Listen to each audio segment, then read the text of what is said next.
அல்லேலூயா அல்லேலூயா. நல்ல சத்தமா இந்த கூட்டம் அதுக்கு இந்த சத்தம் அபிஷேகத்தோடு இருக்கணும். அதுதானே அபிஷேகம் அப்படின்னா என்ன அப்படின்னு கேட்டால் ஒரு சின்ன எக்ஸாம்பிள் சொல்லலாம். தாவீதுக்கு வயசு வந்து 20 வயசு. இவனுடைய வெயிட் வந்து ஒரு 60 கிலோ இருக்கும். ஆனால் இவனை தேடி ஒரு முறை ஒரு கரடி வந்தது, ஒரு சிங்கம் வந்தது. சரியான சிங்கத்துக்கு வெயிட்டு 350 கிலோ முதல் 450 கிலோ வரை இருக்கும். அப்போ இந்த 350 கிலோ முதல் 450 கிலோ வரைக்கும் உள்ள ஒரு சிங்கம் துள்ளி சாடும்போது ஒரு 60 வயசு உள்ளவன் அந்த பேப்பரை கிழிச்சு போடுறது மாதிரி கிழிச்சு போட்டான் அப்படின்னு சொன்னால் அவனுக்கு அந்த டாக்டர் போட்ட இன்ஜெக்ஷனோட பலம் இல்லை, இல்லை டாக்டர் எழுதி கொடுத்த டானிக்கோட பலம் இல்லை, இல்லை காலையில் அவன் குடிச்சிட்டு வந்த ஹார்லிக்ஸோட பலம் இல்லை, ஒரு தெய்வீக அபிஷேகம். அல்லேலூயா. அந்த தெய்வீக அபிஷேகம் இந்த இடத்துல சந்தராதன வைரராமன ரீவராமன கேசி ஆண்டவர் தெளிவாக சொல்கிறார். அந்த அபிஷேகத்தோடு இந்த இடத்துல இருக்கிற பிள்ளைகளுடைய குடும்பங்களை நான் உயர்த்த போகிறேன். ஆமே. நமது கோத்திரங்கள் அவருடைய பிள்ளைகளை நான் ஆசீர்வதிக்க போகிறேன். அல்லேலூயா. கொரோனா காலத்துல எல்லாம் எங்க கூட பிரசங்கம் பண்ற கொஞ்சம் 1-2 டாக்டர்மாரு கூட தொண்டையில் ஆப்ரேஷன் பண்ணிட்டாங்க கொரோனா காலத்துல. ஆனால் நமக்கு தேவனுடைய கிருபையினால ஒருத்தருக்கும் தொண்டையில் ஆப்ரேஷன் பண்ணவே இல்லை. நல்ல சத்தமா இந்த ஆப்ரேஷன் பண்ணாத கேஸுகள் எல்லாம் எப்படி சொல்லணும்? அல்லேலூயா ஆண்டவரே என்ன அப்படியே ஆமேன்னு சொல்லிட்டே இருக்கணும். சும்மா இருந்துக்கிட்டு ஆமாம் ஆப்ரேஷன் பண்ண டாக்டர்மார் கூட இப்போ எங்க கூட வருவாங்க. அவங்க நல்ல சத்தமா அல்லேலூயா அல்லேலூயான்னு என்ன செய்வாங்க சொல்றாங்க. அதனால அந்த தேவனை நமக்கு வந்து ஆப்ரேஷன் தரல அப்படின்னு சொன்ன இந்த இடத்துல கொண்டு இருத்திருக்கிற 1.5 கோடி ஜனம் இந்த உலகத்தை விட்டே குட் பை சொல்லிட்டு போயிட்டு, ஆனால் அந்த நேரத்திலையும் ஜீவன் பலனோட இன்னைக்கு இந்த மாலை நேரத்தில் இந்த இடத்துல கொண்டு இருத்திருக்காரு அப்படின்னு சொன்னா எண்ணி இல்லை அல்லேலூயா சொல்றது நல்ல அல்லேலூயா சொல்லி அல்லேலூயா. ஆமே. மத்தேயு அதாவது மல்கியாவுடைய காலம் தொடங்கி மத்தேயுடைய காலம் வரை சுமார் 400 வருஷம், கரெக்டாக ஒரு 400 வருஷம் எந்த பரலோக தூதனும் இறங்கி வர மாட்டான், எந்த தீர்க்கதரிசிகளும் கிடையாது. தேவன் கூட எந்த மனுஷர்கிட்டையும் பேசினார்னுட்டு எங்கேயுமே எழுதப்படலை. அப்படி ஒரு இருட்டான காலம்னு அந்த காலத்தை சொல்லுவாங்க. அப்போ அந்த காலத்தில் பாருங்க திடீர்னு ஒருத்தன் அந்த 400 வருஷம் கழியும் போது இறங்கி வருகிறான். அது எதுக்காக இறங்கி வருகிறான்னா ஆராதித்து கொண்டு இருக்கிற ஒரு சகரியா தீர்க்கதரிசி, சகரியா ஆசாரியன்கிட்ட வந்து பேசுறதுக்காக ஒரு வானதூதன் இறங்கி வந்தான் அப்படின்னு சொன்னா இன்னைக்கு எவ்வளவு அமைதியா இருந்தாலும் சரி இந்த இடத்துல சில வானதூதர்கள் இறங்கி வர போறாங்க. நல்ல கரங்களை தட்டுங்க பார்க்கலாம். அல்லேலூயா. இங்க வந்திருக்கிறவங்களுடைய கண்களை திறந்து உங்கள் குடும்பங்கள் உங்கள் கோத்திரங்களை அவர் ஆசீர்வதிப்பேன்னு வாக்கு கொடுக்கிறார். நல்ல நம்புறவங்க மட்டும் கரங்களை தட்டி பரத்துக்கு நேராக அல்லேலூயா. அப்ப இன்னைக்கு செய்திக்கு நேராக கடந்து போறதுக்கு ஒரு வசனத்தை வாசிங்க பார்க்கலாம். சங்கீதங்களின் புஸ்தகம் 119:18.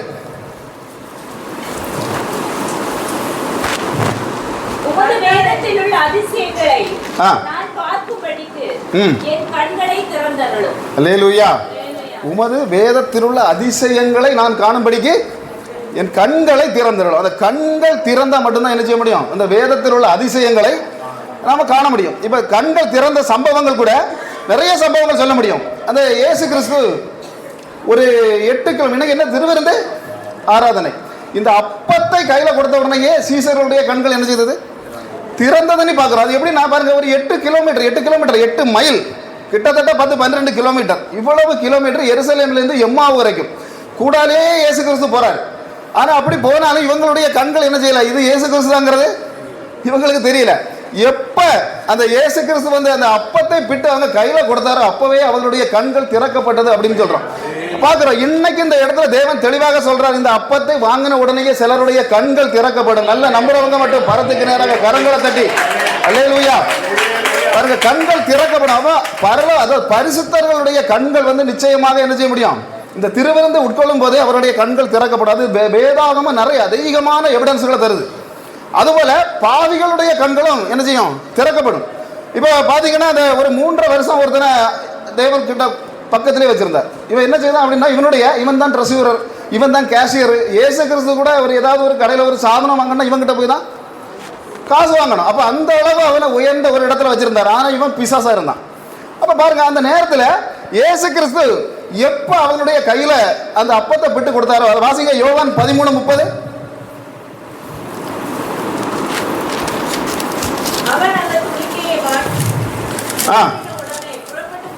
அல்லேலூயா.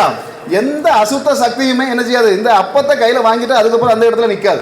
இன்னைக்கு ஆண்டவர் சொல்றாரு, எப்படிப்பட்ட அசுத்த சக்தி உங்க பின்னாலே இவ்வளவு நாளும் பின்னடந்து வந்திருந்தாலும் சரி, இந்த திருவிருந்தை நீங்க கையில வாங்கின நேரத்திலேயே அந்த இடத்துல இருந்து சகலமும் புறப்பட்டு போகும்.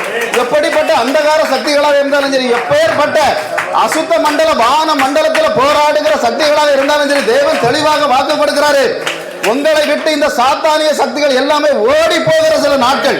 ஹல்லேலூயா. பார்த்தீங்கன்னா அந்த திருவிருந்தெல்லாம் முதல் திருவிருந்து அப்படின்னு சொன்னால் நம்ம ஆதியாகமத்தில் தான் பார்க்க முடியும். ஆதியாகமம் 14வது அதிகாரம் 18வது வசனத்தில் நம்ம பார்க்கும்போது, மெல்கிசேதேக்கு அப்பத்தையும் திராட்சரசத்தையும் கொண்டு எங்க கொடுத்தான்? ஆபிரகாமுக்கு கொடுத்தான் அப்படின்னு போட்டு. மெல்கிசேதேக்குன்னா பரிசுத்த ஆவியானவர். அதாவது மெல்கிசேதேக்கு கதையை பேசினாலும் ஒரு நாள் முழுசும் பேச வேண்டியிருக்கும். அப்போ அப்படிப்பட்ட ஒரு மனிதர் கொண்டு இவன்கிட்ட கொடுத்தாருன்னு சொல்லி போட்டிருக்கு. அதுக்கப்புறம் இவனுடைய லைஃப் ஸ்டைலே மாறி போச்சு. அல்லேலூயா. யாருடைய லைஃப் ஸ்டைலு? ஆபிரகாமுடைய லைஃப் ஸ்டைலே மாறி போச்சு அப்படின்னு சொன்னா, இன்னைக்கு இந்த இடத்துல வந்திருக்கிற சில பேர் அப்பத்தையும் ரசத்தையும் வாங்குறதுல உங்க லைஃப் ஸ்டைலே மாற போகிறதுன்னு ஆண்டவர் சொல்ற. தெளிவாக உங்களுடைய வாழ்க்கையில் உங்க மாற்றங்கள், ஒரு புது மாற்றங்களை நீங்க சந்திக்க போறீங்க. அப்ப இப்படிப்பட்ட இந்த திருவிருந்து, ஆனா திருவிருந்து எடுக்கும் போது அதுக்குள்ள சில குவாலிஃபிகேஷன் எல்லாம் சொல்லியிருக்காரு ஆண்டவர்.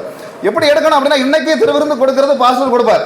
ஆனா பாஸ்டர் கொடுக்காம ஒருவேளை இயேசு கிறிஸ்து இந்த இடத்துல வந்துட்டு நான் இன்னைக்கு திருவிருந்து கொடுக்குறேன் அப்படின்னு சொல்லி அவர் கொடுக்குறாருன்னா, எத்தனை பேர் அவருக்கு கையில இருந்து வாங்குறதுக்கு தைரியம் உள்ளவங்க கை தூங்க பார்க்கலாம்.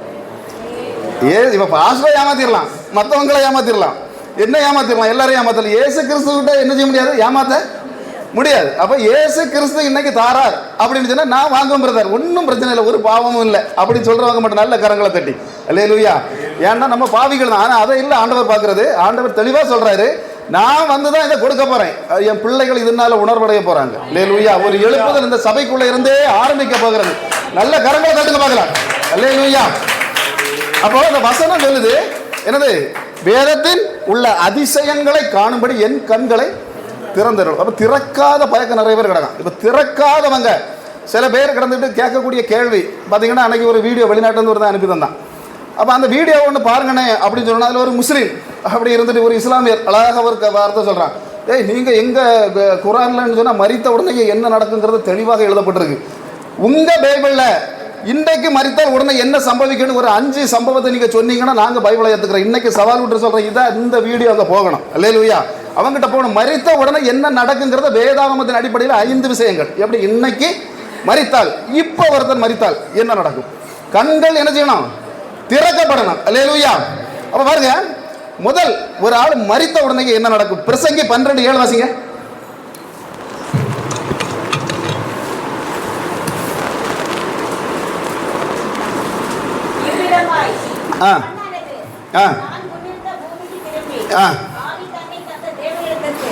திரும்பும். என்ன செய்யும்? மண்ணானது என்ன செய்யும்? நம்ம உடம்பு மண்ணுக்குள் திரும்பும், ஆவி தேவனிடத்தில் திரும்பும். தெளிவாக பிரசங்கி சொல்றார். அப்ப தேவனிடத்தில் ஏன் திரும்புது அப்படின்னு சொன்னா, அந்த ஆவி ஏன் தேவனிடத்தில் போகுது அப்படின்னா, முதல் காரியம், ஆட்டுக்கோ மாட்டுக்கோ பன்னிக்கோ என்னக்கோ தேவன் என்ன செய்யல? அவருடைய சுவாசத்தை ஊதல. ஒரே ஒரு ஆளுக்கு தான் ஊதினார். யாருக்குன்னா மனிதனுக்கு. அப்ப அது யாருடைய சுவாசம்? அதனாலதான் ஆட்டையோ மாட்டையோ அறுத்தா அது பாவம் இல்லை. ஆனால் மனுஷனுக்கு கழுத்த அறுத்தா என்னது? பாவம். அதனால தான் சொல்லியிருக்கு, காயின் ஆவையில கொலை செய்தவன் அது பாவம்டான்ட்டார். இல்லாம எத்தனை கோழியை கொண்டாலும் சரி, எத்தனை ஆட்டை கொண்டாலும் சரி, அது பாவமா இருந்திருக்காது. அப்ப அவர் தந்த சுவாசம் யாருக்கு மட்டும்தான் இருக்குது? மனிதனுக்கு மட்டும்தான். அப்ப அதனாலதான் இந்த ஆவி தேவனுடையது. அது பாவியோ நல்லவரோ மரித்த உடனேயே அந்த ஆவி எங்க போயிடும்? அதனாலதான் இயேசு கிறிஸ்து சொன்னார், லூக்கா 23:46 வாசிங்க. 23:46.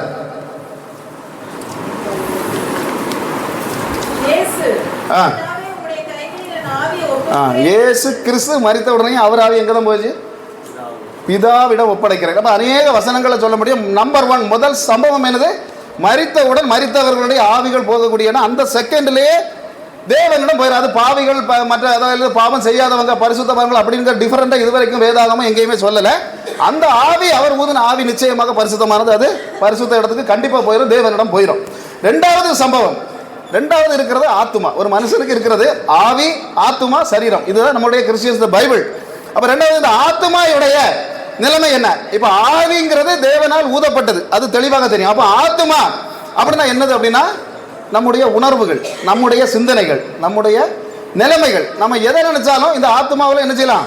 இந்த இடத்துக்கு போகணும்னு நினைச்சா போகலாம், வேற கூடாதுன்னு நினைச்சா போகாம இருக்கலாம். அப்ப இந்த ஆவியானது தேவனுடைய கண்ட்ரோல்ல தான் இருக்கும். அது எப்படின்னா, அந்த நடத்துல வேண்டாம் இவனை தூக்கிடுவோம்னு சொன்னா உடனே தூக்கிடுவார் ஆண்டவர். ஆனால் ஆத்மாங்கிறது நான் அவன்கிட்ட தந்துட்டார், ஒரு மனுஷன்கிட்ட தந்துட்டார். அவன் விருப்பப்படி ஆத்மா எப்படி இருக்கிறியோ அதன்படி தான் அவனுக்கு பரலோகத்தில் ஆமாம் இல்லை நரகத்திலையா அப்படிங்கிற அந்த ஆத்மா எப்படி செயல்படுகிறது அப்படிங்கிறதுனால தான் இந்த காரியங்கள். இந்த ஆவிக்கும் ஆத்மாவிக்கும் உள்ள வித்தியாசம் என்னன்னா, ஆவிங்கிறது தேவன் ஊதின ஒரு காரியம், ஆத்மாங்கிறது நான். சிலவங்க சொல்லுவாங்க நான் தான் எல்லாம் இல்லை, என்னது ஒரு நாள் மயக்க பிடிச்சிட்டு எல்லாமே நான் தான் அப்படின்னு சொல்லி நானுங்கிற ஒரு விஷயம் தான். சுருக்கமாக சொன்னால் ஆத்மாங்கிறது அதுதான், நம்முடைய சிந்தனை மண்டலம் தான் ஆத்மா. அப்போ இந்த ஆத்மாவை அதாவது மரித்த உடனேயே அதை கொண்டு போக தேவ தூதர்கள் வருவார்கள்னு போடுது. ரெண்டாவது சம்பவம் என்ன சம்பவம்? தேவ தூதர்கள் யார் வருவா? ஆத்மா, ஒரு மனிதன் மரித்தால் ஆத்மாவை கொண்டு போவதற்காக. லூக்கா 16:22 வாசிங்க.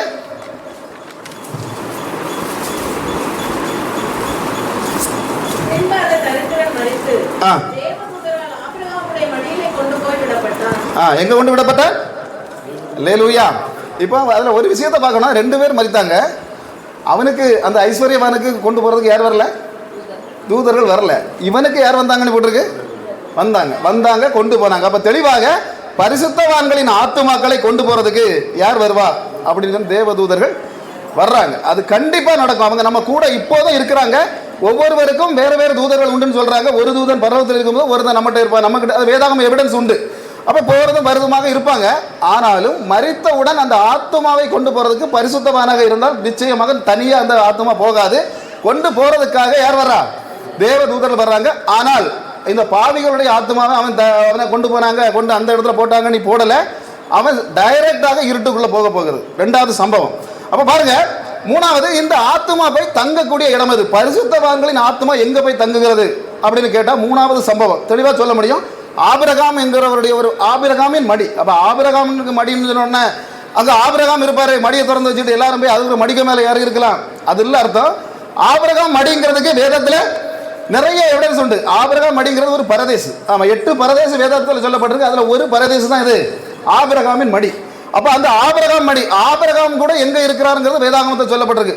அவர் மரணமடைந்து தன் பிதாக்களோடு சேர்க்கப்பட்டான் அப்படின்னு போட்டிருக்கு. வேதாகமத்தில் எப்படி போட்டிருக்கா? தன் பிதாக்களோட ஆபிரகாம் எங்க பட்டாராம்?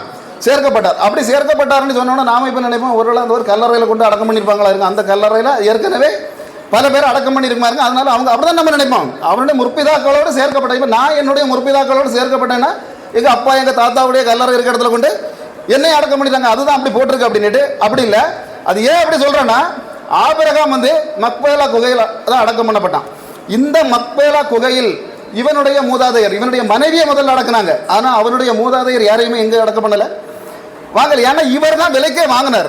அதை அவங்க கையில் இருந்து விலைக்கு வாங்கினது இவர் தான் வாங்கினார். ஈசாக்கும் இஸ்மவேலும் அவரே அடக்கம் பண்ணினாங்க. 2 குரூப் அப்படித்தானே. ஒருத்தன் வாக்குத்தத்த பரம்பரை, இன்னொன்று பிசாசு பரம்பரை.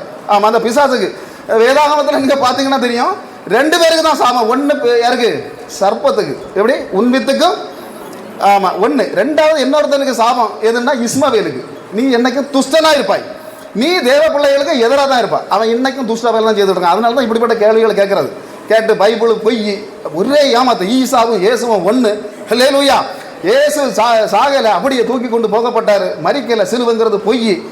ஒரு எவிடன்ஸ் கிடையாது. ஹல்லேலூயா. அதை தான் நானே கேட்டேன் ஒருத்தட்ட, நீ கொண்டு போனப்பட்டான்னு சொல்கிறேன். நாங்கள் அவர் மரித்து அடக்கம் பண்ணப்பட்டாருங்கிறதுக்கு எவிடன்ஸ் இன்றைக்கும் வைக்கிறோம். நாங்கள் கல்லறை இருக்குது, அவருடைய குருசி, அதாவது அவரை அரைந்த சிலுவை இருக்குது, அவர் எங்கே அரைஞ்சாங்கன்னு எவிடன்ஸோட வைக்கிறேன். அவரை மேலே தூக்கிட்டு போனாருன்னு நீ ஒரு எவிடன்ஸ் தந்தீங்கன்னா இன்னைக்கு இந்த பைபிளை வச்சுட்டு நான் குரானை தூக்கிட்டு உங்களோட வரேன். அல்லேலூயா. மறு பதில் வேணாலும் சொல்ல முடியல. ஏன்னு சொன்னால் அது நடக்காது. அல்லேலூயா. இது பிசாசு கூட்டம். ஆமென். அதனால் பிசாசு கூட்டங்கள் எதுவாக சொல்லுது அப்படிங்கிறத நாம் என்ன செய்யலை, கொண்டு வரல. அப்போ ஆபிரகாம் அந்த இடத்துல மக்பேலா குகையில் கொண்டு சேர்க்கப்பட்டான். அதாவது எங்கே கொண்டு சேர்க்கப்பட்டான்? தன் ஜனத்தாரோடு சேர்க்கப்பட்டான் அப்படின்னு சொன்னால், அந்த மக்பேலா குகையை நான் திரும்ப எடுத்து பார்க்கும்போது 6 பேரை தான் அங்கே அடக்கம் பண்ணியிருந்தாங்க. அது யாரெல்லாம் பார்த்தா, ஒன்று சாராள், இன்னொன்று ஆபிரகாம், ஈசாக்கு, ரெபேக்காள், லேயாள், யாக்கோபு. நான் வேதாகமத்தை தொடர்ந்து பார்த்தேன். இதில் வேற யாரெல்லாம் அடக்கம் பண்ணியிருக்காங்க? 6 பேர் தான் அடக்கம் பண்ணியிருக்காங்க. ஆனால் இதில் அடக்கம் பண்ணப்பட்டவர்களுக்கும் அவர்கள் மரிக்கும் போது தன்னுடைய மூதாதையரோடு சேர்த்து கொள்ளப்பட்டார்கள் இருக்கு. ஆனால் மோசேயும் ஆரோனும் மரிக்கும் போது அதில் எழுதி வச்சிருக்கு, தன் ஜனத்தாரோடு சேர்த்து கொள்ளப்பட்டார்கள். மோசே எங்கே அடக்கம் பண்ணியிருக்கான்னு யாருக்கும் தெரியாது.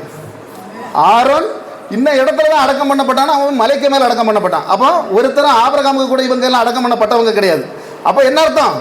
கல்லறைக்குள்ள கொண்டு வச்சதுனால போடலாங்க. இவங்க எல்லாம் மேல இருக்கக்கூடிய ஒரு பரதேசு உண்டு. அல்லேலூயா. அப்ப இந்த பரதேசுக்குள்ள தான் யார் போறா?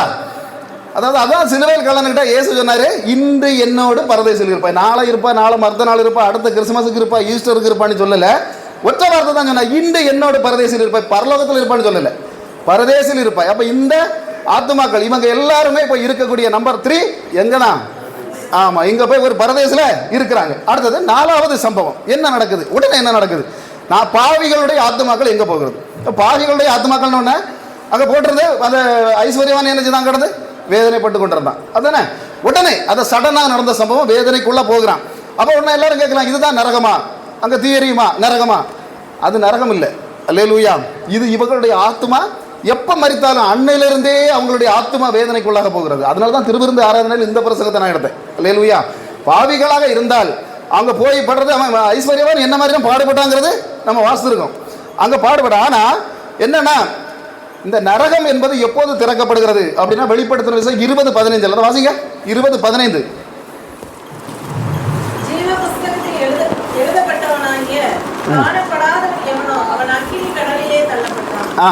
அப்ப என்னன்னா, அது நியாய தீர்ப்பு கழிந்த பிறகுதான் இந்த நரகங்கிறது, நித்திய அக்கினிங்கிறது திறக்கப்படுகிறது. அப்ப ஆனா அதுக்கு முன்னால இந்த பாவிகளின் ஆத்துமாக்கள் போய் சேரக்கூடியது பாதாளம். அதை சியோல்னு இங்கிலீஷ்ல சொல்லுவாங்க.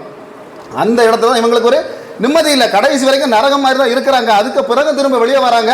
வரும்போது நியாய தீர்ப்படைந்து, ஆமா, அதனால தான் லூக்கா 16வது அதிகாரத்தில் தெளிவாக அந்த ஐஸ்வர்யவானுடைய காரியங்கள் எல்லாம் சொல்லப்பட்டிருக்கிறது. சரி, 2 ஆத்மாக்களை பார்த்தோம். எந்த ஆத்மாக்கள்னா, ஒன்று பாவிகள், இன்னொன்று பரிசுத்தவான்கள். பரிசுத்தவான்கள் எங்க இருப்பாங்கிறது தெரியும், பாவிகள் எங்க இருக்காங்கிறது தெரியும். இன்னொரு ஆத்துமாக்களை வேதாகமும் சொல்லுது. தெரியுமா எந்த ஆத்துமாக்கள்? அல்லேலூயா.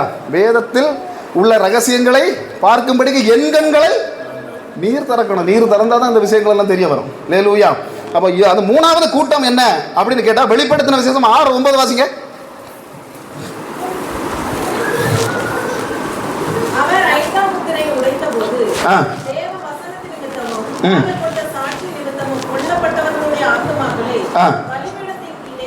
எங்க இருக்காங்க இவங்க?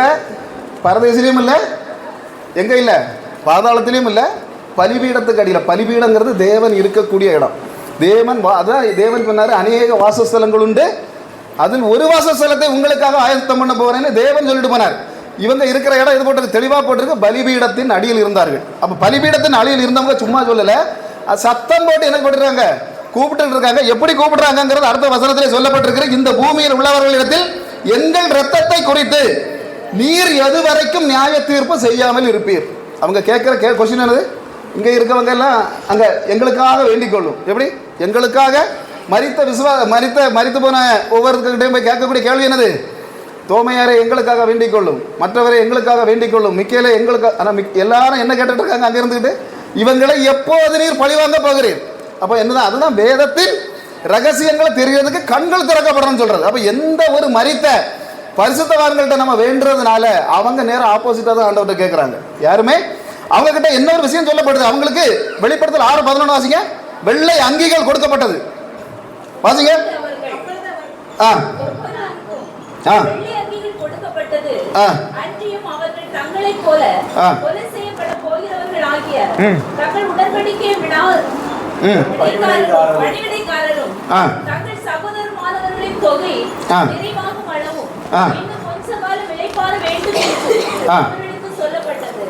என்ன செய்யணும்? உங்களை போல சாக வேண்டிய ஆட்கள் என்ன இருக்காங்க. ஒருவேளை அது இந்த ஜெயக்குமாரா கூட இருக்கலாம். அப்படிதானே? ரத்த சாட்சியாட்டு மறிக்க வேண்டிய, கண்டிப்பா எனக்கெல்லாம் தெரியும், இந்த மாதிரி பேசிட்டு தெரிஞ்சானா எவனை பிடிச்சி கொண்டு போடுவான். அல்லேலூயா. ஆனாலும் என்னதில்ல, நமக்கு ஒரு பயமும் இல்லை. இப்படி செய்தீங்கன்னா நான் நேரடியாக எங்க போயிடுவேன்? நான் நேரடி ஆண்டவர்கிட்டே போயிடுவேன், பலிபீடத்துக்கு அடியில் போயிடுவேன். அல்லேலூயா. அதனால எங்களுக்கெல்லாம் ஒரு பயமும் இல்லை. ஆனா தெளிவாக வேதம் சொல்லுகிறது, பலிபீடத்து ரத்த சாட்சியா மறிச்சுட்டா நீ பலிபீடத்துக்கு அடியில் நிச்சயமாக போவானே அப்படின்னு சொல்றது. அல்லேலூயா. அப்ப பாருங்க, அந்த இடத்துல இவங்களுக்கு கிடைக்கக்கூடிய கிருபை என்னன்னா, தேவனோட பேசுறாங்க. அவங்க மற்றவங்க தேவனோட பேசுனாங்கன்னு போடல, இவர்கள் தேவனோட பேசி தேவனோட கொஸ்டின் கேட்கறாங்க. அந்த அளவு பவர் யாருக்கு கொடுக்கப்பட்டிருக்கிறது? அது ஒரு பாக்கியம். அல்லேலூயா. அது ஒரு பாக்கியம். இரத்த சாட்சிகளாக மரிக்கிறது வந்து ஒரு பாக்கியம். அப்ப பாருங்க, இன்னைக்கு 3 விதமான பாவிகளுடைய ஆத்துமாக்கள் என்ன செய்கிறது? பரிசுத்தவான்களுடைய ஆத்துமாக்கள் என்ன செய்கிறது? இரத்த சாட்சிகளுடைய ஆத்துமாக்கள் என்ன செய்கிறது? இவ்வளவு அவருக்கு போதும். நான் இவங்களுக்காக மட்டும் பேசல. இந்த கொஸ்டின் கேட்டு வீடியோ போட்டார்ல இவருக்கு, அல்லேலூயா, என்னது வேணும்? இல்லை பைபிளில் இல்லாதது எங்கேயும் இல்லைங்கிறேன். இல்லை பைபிளில் இல்லாத விடைகளை நீ இந்த உலகத்தில் எங்கேயுமே தேடி கண்டுபிடிக்க முடியாது. இந்த வேதாகமத்தில் என்ன நடக்கும், மனிதன் மரித்தா என்ன ஆகும், அதுக்கப்புறம் உலக தோற்றம் முதல் முடிவது வரைக்கும் தெளிவாக எழுதப்பட்டிருக்கிற ஒரு புஸ்தகம்னா இந்த புஸ்தகத்தை தவிர இன்னொரு புஸ்தகத்தை யாராலையும் காட்ட முடியாது. அப்படி யாராவது காட்டுனாங்கன்னா நாங்கள் அவங்க பின்னால் போகிறோம். அல்லேலூயா. அதனால தான் அவ்வளவு தெளிவாக சொல்கிறோம். அப்போ சரி இனி கொஞ்ச நேரத்தில் ஒரு வசனத்துக்குள்ளே போய் அந்த வசனத்தை கூட தியானித்து நம்ம முடிக்கலாம்னு ஆசைப்படுறோம். வெளிப்படுத்தின விசேஷம் 3:5 வாசிங்க.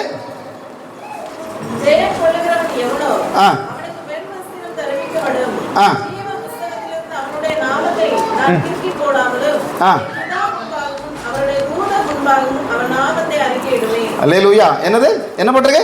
ஜீவ புஸ்தகத்திலிருந்து அவனுடைய நாமத்தை கிறுக்கி போட மாட்டேன். முதல் ஒரு விஷயம் சொல்லப்பட்டிருக்கிறது என்னது? வெண் வஸ்திரம் அவனுக்கு தரிப்பிக்கப்படும். அதாவது ஜெயம் அடைந்த பரிசுத்தவர்களுக்கு ஒரு வஸ்திரம் கொடுக்கப்படும் அப்படின்னு சொல்லியிருக்கு. அப்போ என்னன்னா, அந்த காலத்தில் இந்த அதாவது ஆரோனின் குமாரர்கள், ஆரோன் வந்து ஒரிஜினல் யார் தான்? ஆசாரியன் தான்.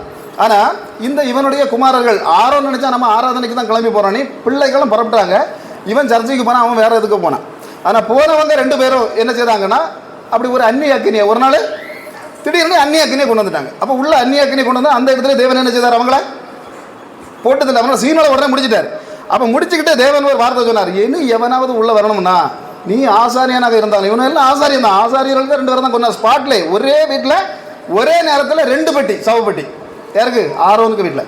ஆரோன் எதிர்த்து பேச முடியலன்னு நிலப்பட்டிருக்கு. ஆரோன் பேசாமல் நின்றான் மோசே கேட்ட கேள்விகளுக்கு. ஏன்னா பேச முடியாத, ஆண்டவருக்கு முன்னால் பேச முடியாத ஒரு காலம் உண்டு. அல்லேலூயா. பாருங்க, இவனை 2 பேரும் செத்து போனான். அப்போ செத்தவன ஆண்டவர் அடுத்து வார்த்தை சொன்னாரு, இனி எவனாவது உள்ள வரணும்னா சணல் நூல்ல சட்டை போடணும். அல்லேலூயா. சணல் நூல்ல ஜல்லடை போடணும், சணல் நூல்ல இடக்கச்ச கட்டணும், கீழே பார்த்தா சணல் நூல்ல தான் நீ பாகை வைக்கணும். இதெல்லாம் வச்சா மட்டும்தான் எங்க போக முடியும். அது மட்டும் இல்ல, ஸ்நானம் பண்ணிட்டு தான் உள்ள வரணும். அல்லேலூயா. என்னது? பழைய ஏற்பாட்டில். புதிய ஏற்பாட்டில் நான் சொல்லுது, ஸ்நானம் பண்ணினா தான் பரலோகத்துக்கு இறைஞ்ச முடியும். இல்லை ஆலயத்துக்குள்ளே ஸ்நானம் பண்ணிட்டு தான் உள்ள போக முடியும். பழைய ஏற்பாட்டில். புதிய ஏற்பாட்டில் இல்லை நான் சொன்னது. பாருங்க, அதில் என்னதை வச்சிருந்தது அப்படின்னு சொன்னா, நீங்க இதை வாசிங்கன்னா தெரியும். வெண்கல தொட்டின்னு ஒன்று செய்து வச்சிருந்தாங்க. வெண்கல தொட்டி எல்லா ஆலயத்திலையும் பலிபீடத்துக்கு பக்கத்தில் என்ன இருக்கும்? வெண்கல தொட்டி. அந்த வெண்கல தொட்டியில இவங்க என்ன பண்ணணும் அப்படின்னா, எங்க போனாலும் சரி உள்ள போக வேண்டிய ஆசாரியர்கள் முதல்ல கை காலெல்லாம் செம்மையா கழுவணும். 2வது, ஏதாவது ஒரு பாடியை என்ன தொட்டிருந்தாலோ இல்லை அசுத்தமான தீட்டான ஒரு இடத்துக்கு போயிட்டு இருந்தாலும் மூழ்கி எழுப்பி தான் என்ன செய்யணும்? உள்ள போக முடியும். மூழ்கி ஞானஸ்நானம். அதனால தான் நிழலாக சொல்லப்பட்டது, இவங்க மூழ்கி ஞானஸ்நானம் மூழ்கி எடுத்துக்கிட்டு தான் என்ன செய்ய முடியும்? ஆலயத்துக்குள்ளே போக முடியும். இந்த இடத்துல யாராவது, நீங்க இல்லை, இன்னைக்கு எல்லாரும் மூழ்கி நேரம் எடுத்திருப்பீங்க.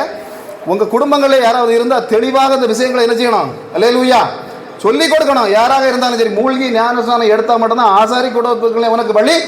தேவனுடைய பரலோகரை இல்லாமல் பரலோகத்து படியை யாராவது சவிட்டலான்னு கனவு காணண்டாம். இந்த இடத்துல தெளிவாக சொல்கிறோம். இதில் ஏதாவது தண்டனைகள் உண்டுன்னா நாங்கள் எடுத்துகிட்டு போவோம். பொய் சொல்கிறது இல்லை, வேதத்தை பார்த்து தான் முழுசாக சொல்லுவோம். மூழ்கி ஞானஸ்நானம் எடுக்காதவங்க பரலோக படியை நடத்த முடியாது, சவிட்ட முடியாது. அல்லேலூயா. அதனால தான் தெளிவாக இந்த வார்த்தைகளை பேசுறது. ஆமென். அப்போ பாருங்க, இதில் பழைய ஏற்பாட்டில் ஆசாரியனுக்கு என்ன இருந்தது? மூழ்கி ஞானஸ்நானத்தை எடுத்துக்கிட்டு தான் உள்ள போனோம். அப்போ அதில் இன்னொரு விஷயம் போட்டிருக்கு. வெளிப்படுத்தின 3:5 வாசிங்க.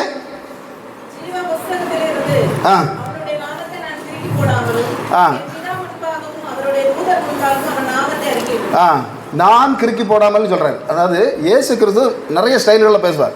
பேசும்போது சில இடங்கள் எல்லாம் என் பிதா செய்வார்னு சொல்லுவார். என்ன விஷயம் சொன்னா, என் பிதா செய்வார், அவர் தான் எல்லாம் செய்வார், நான் அறியேன், இப்படி எல்லாம் நிறைய இடங்களை சொல்ற இயேசு திடீர்னு சொல்றாரு, நான் என்ன செய்வேன்? கிறுக்கி போடுவேன். அப்ப கிறுக்கி போட ஜீவ புஸ்தகம் என்பது, அதாவது யெகோவா தேவனுக்கு கையில் இருக்கக்கூடிய நிறைய புஸ்தகங்கள் வேதாகமும் சொல்லுது. அது ஒவ்வொரு விஷயம். நான் இன்னைக்கு எத்தனை புஸ்தகம் பேச முடியுமோ அதை மட்டும் பேசி முடிக்கலாம்னு நினைக்கிறேன். ஆனால் தேவன் ஆகிய யெகோவா கையில் இருக்கக்கூடிய புஸ்தகங்கள் எழுதப்பட்டிருக்கு. அதனால தான் புஸ்தகங்கள் திறக்கப்பட்டன. கடைசி நியாயத்தீர்ப்பும் போது ஒரு புஸ்தகம் இல்லை திறக்கிறது, புஸ்தகங்கள் திறக்கப்பட்டன. இயேசு கிறிஸ்துவுக்கு தனியாக இருக்கக்கூடிய புஸ்தகம் தான் அந்த ஜீவ புஸ்தகம். அது யெகோவா தேவன் இல்லை. அதுக்கு நிறைய எவிடன்ஸ்களுக்கு இருக்கு. அதை பார்த்தீங்கன்னா தெரியும். வெளிப்படுத்தின 13:8 வாசிங்க. 13:8.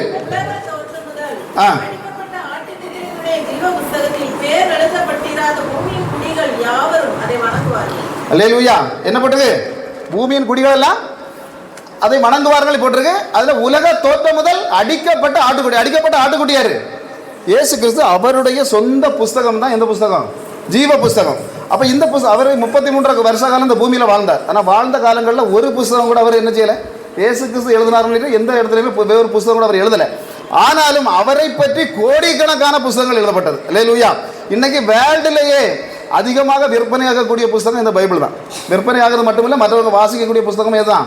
அவர் எழுதாட்டாலும் அவரை பற்றி நிறைய புஸ்தகங்கள் எழுதப்பட்டு தான் இருக்கு. இன்னைக்கும் புதுசாக அவரை பற்றி வேதங்கள் எழுதப்பட்டு வெளியே வந்துட்டு இருக்கு. அது அவருடைய காரியம். அல்லேலூயா. அந்த தெய்வனை ஆராதிக்கிறங்கிறது நம்முடைய கிருபை. ஆமென். அப்போ அதில் கீழே பார்த்தீங்கன்னா, இவர் இப்படிப்பட்ட தேவன் புஸ்தகம் எழுதாட்டாலும் ஆனால் பரலோகத்தில் அவர் ஒரு புஸ்தகத்தை வைத்திருக்கிறார் அப்படின்னு போட்டிருக்கு. அப்படிதானே? பரலோகத்தில் இருக்கக்கூடிய புஸ்தகங்களை பார்த்தீங்கன்னா மல்கியா அப்படின்னு சொல்லப்படுகிறவர் இயேசு கிறிஸ்துடைய கரெக்டாக 450 வருடங்களுக்கு முன்பாக இருந்தார். இயேசு கிறிஸ்து வாழ்ந்ததுக்கு 450 வருடங்களுக்கு முன்பாக இருந்தார்.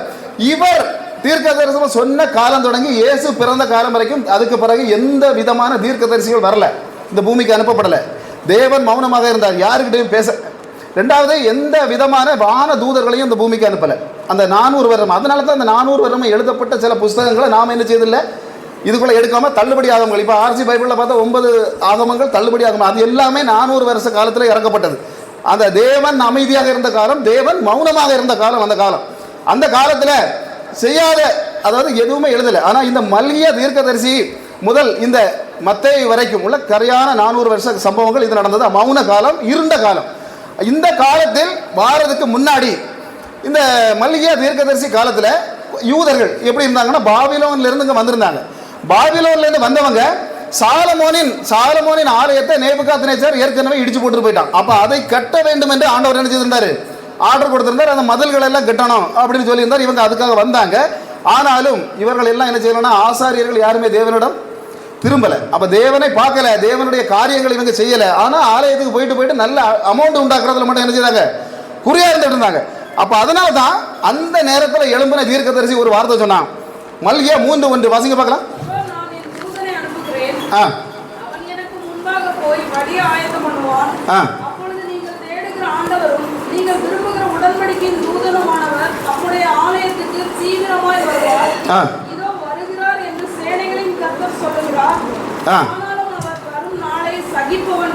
அல்லேலூயா.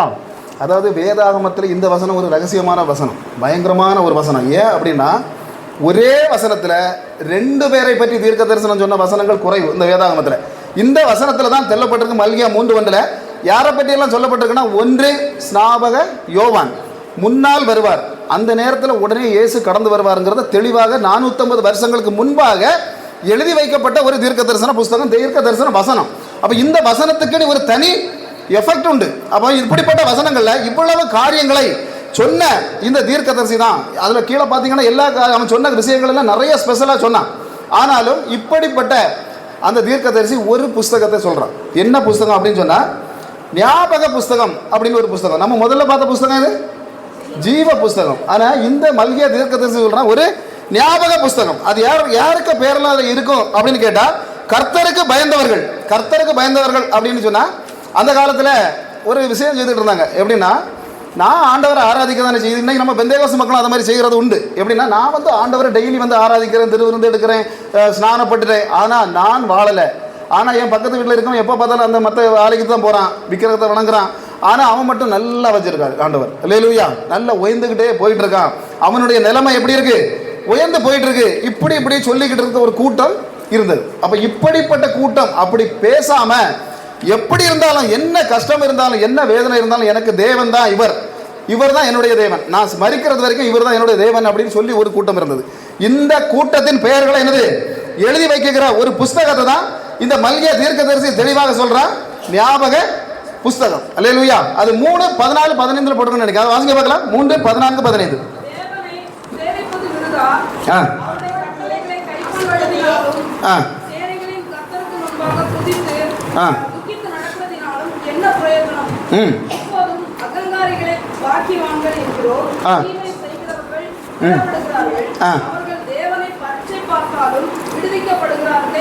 அந்த நியாய புஸ்தகத்தை பற்றி சொல்லியிருக்க வசனம் இது 16.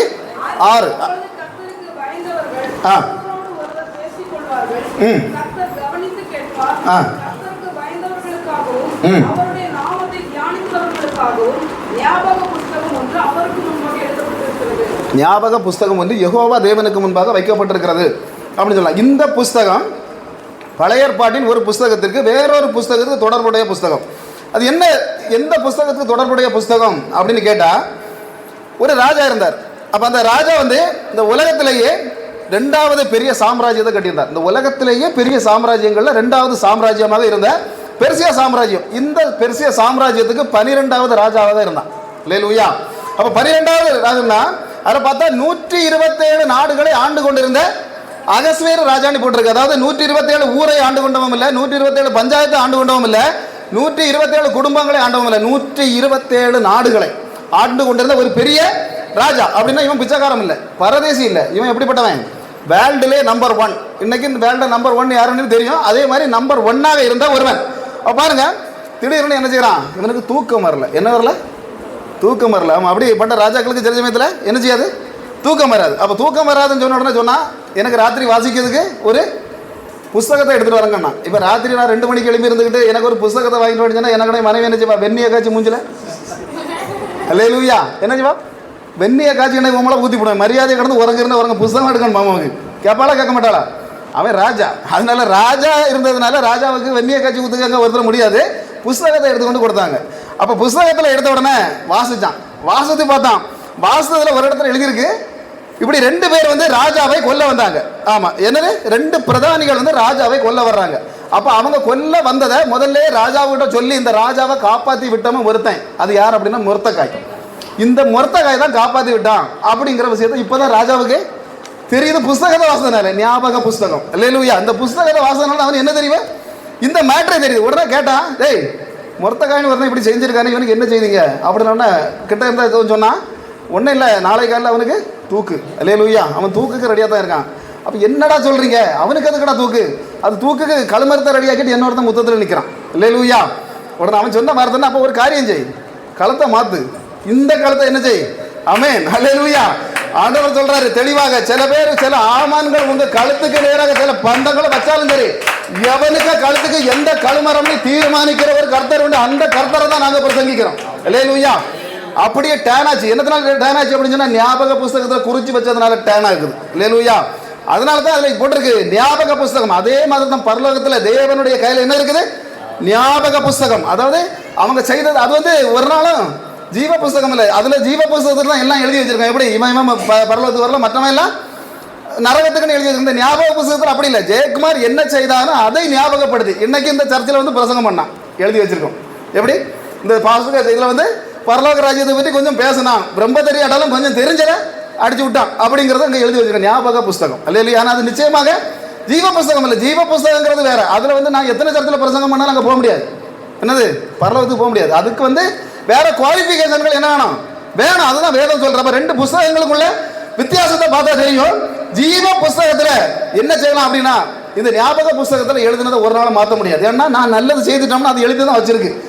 ஆனால் ஜீவ புஸ்தகத்தில் எழுதப்பட்ட வார்த்தைகளை எப்ப வேணாலும் மாத்தலாம். அதுக்கு தேவனுக்கு, இயேசுவுக்கு பவர் உண்டு. அதைத்தான் நான் சொல்ல வந்தேன். அல்லேலூயா. ஆண்டவருக்கு என்ன உண்டு? பவர் உண்டு. அவன் எப்ப வேணா, இன்னைக்கு என் பேரை ஜீவ புஸ்தகத்தில் எழுதலாம், நாளைக்கு அவர் அதை கிறுக்கி போடலாம். அதுக்கும் பவர் உண்டுன்னு இந்த வேதாகமம் சொல்லுது. பாத்தீங்கன்னா வெளிப்படுத்தின விசேஷம் 3:5 வாசிங்க பார்க்கலாம்.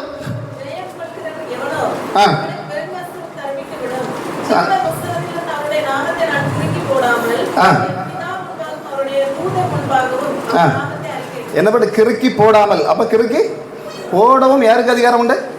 தேவனுக்கு. ஜீவ புஸ்தகத்திலிருந்து கிறுக்கி போடவும் அவருக்கு அதிகாரம் உண்டு. 2வது வெளிப்படுத்தின 19:22 வாசிங்க.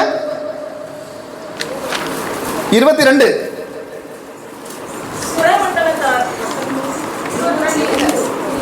19:22 இல்லையோ? அப்ப இதை தப்பா குறிச்சிட்டு. அதாவது புஸ்தகத்தில் கடைசியில் 22 அதிகாரம். அதான கடைசி அதிகாரம். நம்ம 22வது அதிகாரத்தில் கடைசியில இருந்து ஒரு 4 வசனத்துக்கு முன்னாடி வாசிக்க பார்க்கலாம். ஜீவ புஸ்தகத்திலிருந்து பெயரை எடுத்து ஒருவன் இந்த தீர்க்கதரிசன புஸ்தகத்தின் வசனங்களிலிருந்து எதையாக எடுத்து போட்டால் ஜீவ புஸ்தகத்தில் இருந்தும் பரிசுத்த நகரத்தில் இருந்தும் இந்த புஸ்தகத்தில் எழுதப்பட்டவர்கள் இருந்தும் பங்கை தேவன் எடுத்து போடுவார். அல்லேலூயா. என்னது எடுத்து போடுவார்?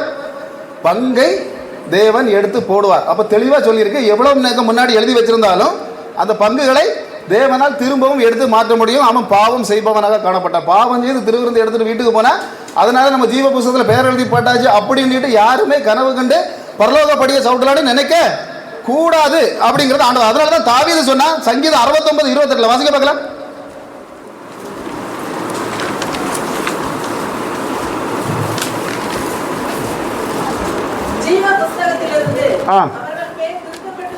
என்ன செய்யப்படாதாக? தீர்க்கதரிசி யாரு? தாவீதுங்கிறவர் எப்படிப்பட்டவர்? ராஜா மட்டுமல்ல, அவர் பெரிய தீர்க்கதரிசி. அவர் சொன்னார் ஜீவ புஸ்தகத்தில் அவருடைய பெயர்கள் கிறுக்கப்பட்டு போவதாக. அப்ப கிறுக்கக்கூடிய இது என்னது? இஸ்ரவேல் ஜனம். பாத்தீங்கன்னா இஸ்ரவேல் ஜனம் வந்து தேவன் தான் அவங்களை எங்கிருந்து கொண்டு வந்தாரு? எகிப்திலிருந்து கொண்டு வராங்க. கிட்டத்தட்ட 30 லட்சம் ஜனம் வராங்க. அப்ப கொண்டு வந்த போது இங்க என்ன நடக்கும்னா, அவன் மலைக்கு மேல ஏறி போயிட்டான். இவங்க என்ன செய்தாங்க? 4 காலும் 1 வாலும் உள்ள தெய்வத்தை தூக்கி தோல்ல தூக்கிட்டு நடந்தாங்க. அப்ப நடந்தாங்கன்னு சொன்னா என்னைக்காவது தெய்வத்துக்கு 4 காலம் 1 வாலும் இருக்குமா? இருக்குமா? இருக்காது. அப்படி இருக்கிறது தெய்வமா? அல்லேலூயா. இவங்க என்னது? 4 காலம் 1 வாரம். சரி, அதுக்கு மட்டும் இல்ல, தூக்கி சுமந்தாங்க. அப்ப தூக்கி சுமக்கிறது தெய்வமா இருக்க முடியுமா? இன்னைக்கு இங்க இருந்து நாகர்கோவில் வரை நடந்து போக முடியாதது தெய்வமா? அது நீங்க தான் தூக்கிட்டு தோல்ல வச்சுட்டு போனோம்னா அது தெய்வமா? அதுக்கு பேர் தெய்வமா? அது தெய்வம் இல்லை. ஆனா இவங்க என்ன செய்தாங்க? தூக்கி தோல்ல வச்சுட்டாங்க. கீழே வச்சுட்டு அது மறைஞ்சு விழுந்துடும். அப்ப தூக்கி தோல்ல வச்சுட்டே சொல்றான் இதுதான் எங்களுடைய தெய்வங்கிறான். அப்ப இவருக்கு என்னது? அப்ப இவருக்கு அதெல்லாம் பாத்தீங்கன்னா இதெல்லாம் ஆச்சரியமா இருக்கும். தூக்கி தோல்ல வச்சுட்டு 4 காலம் 1 வாரம் இருக்கு. இதுதான். அது மட்டும் இல்ல, எகிப்துல இருந்து கொண்டு வந்தது இதுதான். எப்படி ஆண்டவர் கோபுரமா வராதான்? இவனால செங்கடலை தாண்டி அதை மாறாவை தாண்டி அதை மேகத்தூணாட்டம் நெருப்பு தூணாட்டம் என்ன பாடுகள் மத்தியில் கொண்டு வந்த தேவனை பார்த்து சொல்றான் அந்த கண்ணுக்குட்டி தான் இங்க கொண்டு வந்ததுன்னுட்டான். அப்ப பாருங்க, ஆண்டவர் சொன்னாரு, டேய் இவனோட எல்லாம் என்ன செய்யணும்? என்ன ஒரு பயல வச்சக்கூடாது. நீ என்ன செய்யணும்? இறங்கி வெட்டு. அப்பன்னு பார்க்காத, ஆண்டின்னு பார்க்காத, மம்மின்னு பார்க்காத, டேடின்னு பார்க்காத, எவன் எல்லாம் கையில கிடைக்கிறான் அத்தனை வரையும் வெட்டு. அப்ப வெட்டுறதுக்கு மத்தம் ஒருத்தனை வரல, லேவி கோத்திரம் வந்தான். லேவி கோத்திரம் பரம்பரை சாபம் வாங்கி வச்சிருந்தான். கல்யாண வீட்டு கூட கூட மாட்டாங்க, இளவு வீட்டுக்கு வேணா கூட மாட்டாங்க. லேவி சாபம் தவப்பனால ஒரு சாபத்தை வாங்கி வச்சிருந்தான். அப்படிப்பட்ட லேவி கோத்திரம் உடனே தானே இறங்கினா. நமக்கு சாபத்திலிருந்து விடுதலை பெறணும் ஆண்டவர் சொன்னதை உடனே நிறைவேற்றணும். அல்லேலூயா. இன்னைக்கு ஆண்டவருடைய சாபத்தில இருந்து விடுதலை பெறணும்னு சொன்னா இன்னைக்கு நீங்க அதை நிறைவேற்றினீங்கன்னு சொன்னா அவர் விரும்புறது நிறைவேறீங்க. சாப கட்டுகள் உடையுங்கிறார். பாருங்க, உடனே சொன்னது பொறுக்கல, வாழை எடுத்தான். எத்தனை? 3000 என்ன செய்தான்? லேவி வெட்டி போட்டான். வெட்டி போட்டான்னு சொன்னா உடனே தானே அந்த இடத்துல அவனோட கோத்திரமே டேன் ஆகுது. அதுக்கு பிறகு கல்யாண வீட்டுக்கு முதல்ல வந்து போகணும்னாலும் யார் தான் வந்து நிற்கணும்? அவங்க கையில தான் வாங்கணும் எல்லாத்தையும். அல்லேலூயா. அப்படி அதாவது ஒரு பங்கு கொடுக்கணும்னா எப்படி கொடுக்கணும்? ஆமா, இவன் வீட்டில இருந்து தான் சாப்பிடுவான். அவங்க மற்றவெல்லாம் 10 வாழை மரம் வச்சோம்னா அதில் ஒன்றை கொண்டு என்ன செய்யணும்? இவன்ட்ட ஒன்று கொடுக்கணும். அப்போ 10 கோத்திரமா ஒரு வாழை வச்சாக்கி இவனுக்கு எத்தனை ஆகிப்போம்? அவனோட 9 கிடைக்கும், இவனுக்கு 10 கிடைக்கும். அல்லேலூயா. ஆண்டவருடைய வார்த்தை. அவன் 9 குறை வெட்டுவான். அவன் காலையிலேருந்து சாயங்காலம் தண்ணி பாய்ச்சி என்ன செய்வான்? நல்லா தண்ணி பாய்க்கணும், உரம் வைக்கணும், எல்லாம் செய்யணும். கடைசியில் அவனுக்கு கிடைச்சது 9 கொலை. சும்மா இருந்து சாப்பிட்டுக்கிட்டு லேவிக்கு கிடைக்கிறது 10 கொலை. சும்மா இருந்துட்டு நீ அதுதான் சும்மா இருக்கணும்னு சொல்லுது. ஆண்டவர் சும்மா இருக்க வைப்பார் உங்களை. ஆண்டவரை நம்புங்க. இன்னைக்கு ஆண்டவர் சொல்றாரு உங்களை சும்மா இருக்க வச்சு சாப்பிட வைப்பேன். நல்ல கரங்களை தட்டுங்க பார்க்கலாம். அல்லேலூயா. அப்ப பாருங்க, இந்த இடத்துல 3000 செத்து விழுந்து. அப்ப 3000 செத்து விழுந்தோன்னு எனக்கு ஒரு ஆச்சரியமா இருந்தது. ஒரு 30 செத்து விழுந்த திரும்பியில கொரோனாவில் அடக்கமனுக்கு ஜேசிபி வச்சு தோண்டி மாத்தினாங்க. அப்படித்தானே? ஜேசிபி வச்சு தான் கோரி கையில தொட முடியாது. கேட்டால் அவனுக்கு கொரோனா வந்துடும். காரியம் என்ன நடந்தது? ஆமா, அப்படிதான் நாட்டாங்க. 3000 செத்து கிடக்கு. எங்க அடக்கம் பண்ணது? யார் அடக்கம் பண்ணுவானு? அங்க போட்டுட்டு தான் போயிருப்பாங்க. இதெல்லாம் ஒண்ணு என்னது லிஸ்ட்லயே கிடையாது. அல்லேலூயா. பாளையத்துக்கு வழியத்தை தூர எறிஞ்சுக்கிட்டு ஒற்ற போக்கு. அப்பதான் மோசே இவ்வளவு பாவத்தை செய்துட்டு போய் சொன்னா, ஆண்டவரே இந்த பாவத்தை செய்தவர்களை நீர் மன்னியும். பொண்ணு போட்ட பிறகு தான் சொன்னான் மன்னியும். அப்படி இல்லைன்னா என்னுடைய பெயரை ஜீவ புஸ்தகத்திலிருந்து கிறுக்கி போடும். அல்லேலூயா. அப்ப அவன் என்ன சொல்றான்? என்னுடைய பெயரை ஜீவ புஸ்தகத்திலிருந்து கிறுக்கி போடும் அப்படின்னு சொன்னா ஆண்டவர் சொன்னாரு, பாருப்பா, நான் வந்து பாவம் செய்யாத பைகளுக்கு இதெல்லாம் கிறுக்கி போட ஆளு நான் இல்லை. நான் கிறுக்கி போடுறது எவன் எல்லாம் பாவம் செய்தானோ அவனுடைய என்ன செய்வேன்? கிறுக்கி போடுவேன். அல்லேலூயா. அதனால நான் ஸ்நானப்பட்டுட்டேன், நான் திருவிருந்து எடுத்துட்டேன், நான் எல்லா காரியங்களும் நடத்திட்டேன், என்னுடைய பெயர் குறிக்கப்பட்டாச்சு அப்படின்னு யாருமே என்ன செய்யக்கூடாது? இருக்க முடியாது. கடைசி வரைக்கும் காத்துக்கொள்ளணும். நமக்கு தந்திருக்கக்கூடிய காரியங்களை காத்துக்கொள்ளணும். அப்ப இன்னொரு 5 நிமிஷம் இன்னொரு புஸ்தகம் பேசலாமா? 5 நிமிஷம் இன்னொரு புஸ்தகத்தை பற்றி பேசி 3வது புத்தகம். எல்லா புத்தகத்தையும் பேச முடியாது. அந்த உடனே போய் நம்ம திருவிருந்த எல்லாம் விட்டுக்கிட்டு நாங்களும் காலையில இருந்தே வந்துங்க தான் இருக்கோம். அல்லேலூயா. அதனால எங்களுக்கும் போகணும் சீக்கிரம். ஆமா, அதனால அடுத்த ஒரு புஸ்தகம். என்ன புஸ்தகம் அப்படின்னா பறக்கும் புஸ்தகம். கேள்விப்பட்டிருக்கீங்களா? எங்கேயாவது வேதாகமத்தில் பறக்கும் புஸ்தகம் இருக்கு. யெகோவா தேவனுடைய பறக்கும் புஸ்தகம். அப்ப பாத்தீங்கன்னா சகரியா தீர்க்கதரிசின்னு ஒருத்தர் இருந்தான். அப்ப சகரியா தீர்க்கதரிசி இயேசு கிறிஸ்து வாழ்ந்ததுக்கு 520 வருஷத்துக்கு முன்னால, பல்கியா தீர்க்கதரிசி 450 வருஷத்துக்கு முன்னாடி, இந்த சகரியா தீர்க்கதரிசி 520 வருஷங்களுக்கு முன்னாக வாழ்ந்து கொண்டிருந்தான். இவன் தான் நம்ம வேதாகமத்தில் எழுதுற 12 சின்ன தீர்க்கதரிசிகள்ல ஒருத்தன். அதாவது 12 தீர்க்கதரிசிகள் சின்ன தீர்க்கதரிசிகள். அவர்கள் ஒருத்தனாக இவன் இருந்தான். இவனை அந்த காலத்தில் இஸ்ரவேல் ஜனம் இந்த ஆலயத்தை கட்டுறதுக்காக பாபிலோன் வந்த காலங்களில் சோம்பலாக இருந்தாங்க. எப்படி இருந்தாங்க? நாம சில சமயத்தில் சர்ச்சில் சோம்பலாக இருப்போம். சோம்பலாக இருப்போம், அல்லேலியா சொன்னா சொல்ல மாட்டோம், அப்படி தானே? அப்படி குத்துக்கல் மாதிரி, அப்படி எகிப்து பிரமிடு மாதிரி இப்படிலாம் இருப்பாங்க. ஆனால் நான் உங்களை சொல்லலை, அல்லேலூயா. ஆனால் அதுபோல இந்த ஜனம் என்ன செய்துட்டு ஆண்டவர் ஆலயத்தை கட்டுக்கடான்னா இவன் என்ன செய்தான்? சும்மா இருந்தான். அப்ப இது அப்படி பிடிக்காததுனால சகரியா 9-14 வரைக்கும் அந்த அதிகாரங்களில் தெளிவாக சொன்னான் இயேசு கிறிஸ்துவின் வருகையை பற்றி சொன்னான். இயேசு கிறிஸ்துவின் வருகையை பற்றி அவருடைய 520 வருஷத்துக்கு முன்ன இயேசு கிறிஸ்து எத்தனை 5 நூற்றாண்டுகளுக்கு முன்பாக இயேசு கிறிஸ்து வருகை பற்றி சொன்னான். சகரியா 4:9 சொன்னா கழுதையின் மேலும் கழுதை குட்டியின் மேல் ஏறி வருகிறார் இயேசு கிறிஸ்து. அதுக்கு பிறகு 500 வருஷம் கழிச்சு தான் அந்த பூமிக்கே வராரு. அவன் தெளிவாக எழுதி வச்சான். எப்படி? கழுதையின் மேலும் கழுதை குட்டிக்கு மேலேயும் ஏறி வருகிறார் அப்படின்னு சொன்னான். அது பாருங்க. அதே போல 12:10 ஒரு விஷயம் சொன்னா இயேசுவை பிடித்தவர்கள் அவரை உருவ குத்துவார்கள், ஆனாலும் மெசியாவுக்காக காத்திருப்பார்கள். அப்ப பாருங்க, இயேசு கிறிஸ்து வந்தபோது நடந்த சம்பவத்தையும் சொல்லி இயேசு கிறிஸ்து இனி வரப்போக மெசியாவோட வரப்போகக்கூடிய காரியத்தையும் ஒரே வசனத்துல சொன்னான். இப்படிப்பட்ட ஒரு தீர்க்கதரிசி சகரியா 11:12 சொன்னா 30 வெள்ளிக்காசுக்கு விட்டு போட்டான். அது போல யூதாஸ் வித்துட்டு போயிட்டான். அப்படிதானே? இவன் சொன்ன 500 வருஷத்துக்கு முன்ன சொன்ன அதே தீர்க்க தரிசனத்தின்படி 30 வெள்ளிக்காசுக்கு சரியாக கூட இருந்தவன் வித்துக்கிட்டே போயிட்டான். இன்னைக்கு இயேசு கிறிஸ்து நிறைய பேர் விற்கிறாங்களா? அல்லேலூயா. அந்த வியாபாரத்துக்கு இல்லை, நம்ம வந்து பிசினஸ் பற்றி இல்லை பேச வந்தது. அப்ப பாருங்க, இப்படிப்பட்ட தீர்க்க தரிசி திடீர்னு உறங்கிட்டான். ஒரு நாள் உறக்கம். எப்படி? நாமளும் சர்ச்சைக்கு வந்தால் உறக்கம் என்ன செய்யுது? வந்துடுது. அப்படித்தானே? வாயை பழக்கிறோம், கொட்டாய் விடுறோம். அல்லேலூயா. அப்ப அதுபோல இவ்வளவு தீர்க்க தரிசனங்களை சொன்ன சகரியா தீர்க்க தரிசிக்கு திடீர்னு ஒரு உறக்கம். அப்ப உறக்கம் வந்த உடனே அங்க பரலோக தூதன் வரான். பரலோக தூதன் திடீர்னு சகரியாவை தட்டி ஒரு எழுப்பினான். எழுப்பிக்கிட்டு ஒரு வார்த்தை சொன்னான், பார்த்த என்ன தெரியுது பாரு அப்படின்னு. அப்ப தெரியுது. கண்ணை திறந்து பார்க்கும்போது ஒரு பறக்கும் புஸ்தகம் ஒன்று பறந்துட்டே வருது. எங்க வருது? புஸ்தகம் ஒன்று பறந்துகிட்டே வருது. இது பைபிள்ல தான் இருக்கு. அல்லேலூயா. அப்ப பாருங்க, பறந்துகிட்டு அதை வரும்போது அந்த பறக்கும் புஸ்தகத்துடைய நீளமும் வீதியும் கூட அதில் போட்டு வச்சிருக்கு. 20 முழமும். அதை வாசித்தாக்கி தெரியும். சகரியா 5:2 வாசிங்க.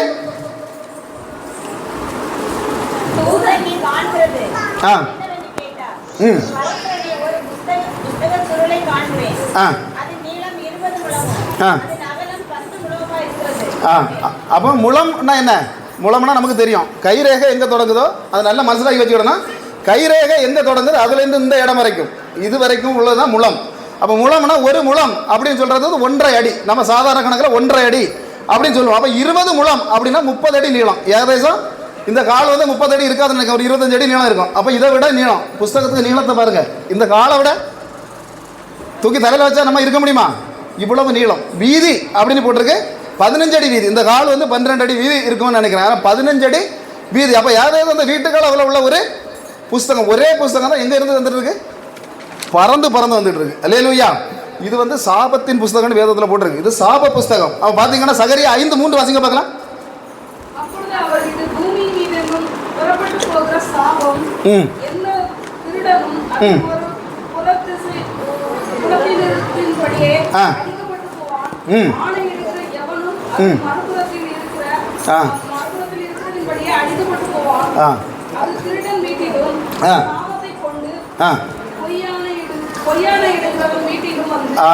ரெண்டு பேருக்கு யாரு? ஒன்று கள்ளனா இருக்கணும். ஆமா, நம்ம நினைப்போம் நாம ஒன்றும் கள்ளம் இல்லை அப்படின்னு நினைப்போம், நம்ம திருடம் இல்லை அப்படின்னு. ஆண்டவருடைய கணக்கில் திருடர்கள் நிறைய உண்டு. அல்லேலூயா. போய் களவு செய்தா தான் திருடன் இல்லை. வேதாகமத்தை வாசிக்காதவனே வேதம் சொல்லுது ஆமா திருட்டுத்தனமான. அப்போ திருடர்கள் வீடு ஒன்று சொல்லுது. ரெண்டாவது சொல்லுது என்ன ஒன்று? யாரை சொல்லுது? பொய்யான எடுக்கிறோம். சத்தியம் பண்ணிடுவோம். அப்படி தானே? எடுத்த உடனே எதுக்கு எடுத்தாலும் சத்தியம், என் பிள்ளை மேலே சத்தியம் அப்படி தானே? உள்ள பொய்யவனும் சொல்லுது சத்தியம் பண்ணுறது தான். அப்போ சத்தியம் பண்ணுறவங்க இந்த மாதிரிப்பட்ட ஆளுகளுக்கு வீட்டில் வரும். அது வாரது மட்டுமில்லை, அதில் போட்டிருக்கு. அதில் வச்சிருக்கக்கூடிய நிலைக்கால்கள் முதல் அதில் இருக்கக்கூடிய கல்லுகள் வரை என்ன செய்கிறோம்? பொழிச்சு போட்டுக்கிட்டு திரும்பக்கூடிய ஒரு புஸ்தகம். இந்த புஸ்தகம் தான் பறக்கும் புஸ்தகம் அப்படின்னு வேதாகம் சொல்லுது. அல்லேலூயா. இது யெகோவாவின் புஸ்தகம். ஏன்னா பழைய பாட்டில் சொல்லக்கூடிய புஸ்தகம். அப்போ இந்த மாதிரி நிறைய புஸ்தகங்கள். இப்போ தானியேல் 7:10 நீங்கள் எடுத்து வாசிங்கன்னா 10 வாசிங்க. 7:10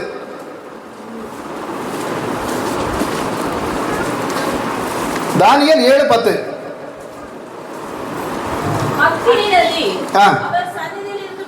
அக்கினி நதி எங்க இருந்து? எங்க இருந்துன்னா இதெல்லாம் பெரிய அதிசயம். என்னன்னா நரகத்துல தான் அக்கினி நதி இருக்குன்னு நாம நினைச்சிட்டு இருக்கிறோம்.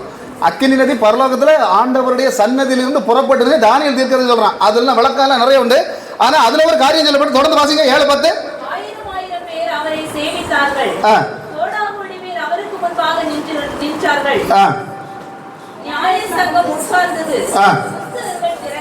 புஸ்தகம் திறக்கப்பட்டதா, புஸ்தகங்கள் திறக்கப்பட்டதா? புஸ்தகங்கள் திறக்கப்பட்டது. வெளிப்படுத்தல் 20:12 வாசிங்க. அதை ஒன்னே வாசிங்க, முடிஞ்சிடும்.